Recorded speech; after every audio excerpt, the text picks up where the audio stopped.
আমাৰ ৰাষ্ট্ৰীয় পতাকাখনৰ নাম কি? তিৰংগা। ৰাষ্ট্ৰীয় প্ৰতীক কি? অগ্নিস্তম্ভ। ৰাষ্ট্ৰীয় ফুল কি? পদ্ম ফুলতাছ। ৰাষ্ট্ৰীয় ফল কি? নিহুৱা। ৰাষ্ট্ৰীয় চৰাই কি?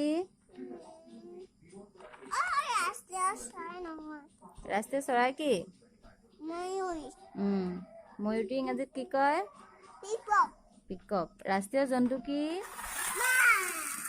বাঘটো কি কয়? ৰাষ্ট্ৰীয় খেল কি? Good boy. জানানে?